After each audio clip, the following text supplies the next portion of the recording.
afërsisht na duhet rreth diku sipas moshës 1000 deri në 1500 mg, sepse gratë menopauzë do 1500, adoleshentët 1200-300, njëri normal do 1000 mg, një fëmijë do 700 mg, ne mund të themi që mund ta plotësojmë përsëri nga ushqimi. Unë jam fare pro dakord konsumimit vetëm në raste emergjente për të marrë ose për një kohë caktuar. Konsumimi I peshkut, sidomos sardeleve, ka nivelet më të larta.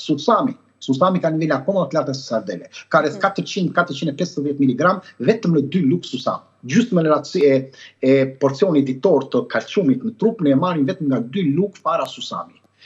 E marrim nga 1 lug bajame, e marrim nga 1 copë brokoli dhe e marrim për shembull edhe nga disa thije lakër ose kost pa për Po qumshti është burimi I kalciumit? Ka afërsisht 100-120 mg për një gotë, por nuk mund të themi që është I mirë sepse duke krijuar një inflamacion dhe duke krijuar një proteinë negative për të rritur nivelin e aciditetit, veshkat tona duhet që të kalojnë në nivel alkain. Edhe duke rritur këtë, atëherë çfarë ndodh? Veshkat do t'ja kërkojnë kockave të marrin nivelin e kalciumit, ja thitin kockave, kështu që ai qumëshin e kemi hedhur edhe mund të dalë edhe nga ne.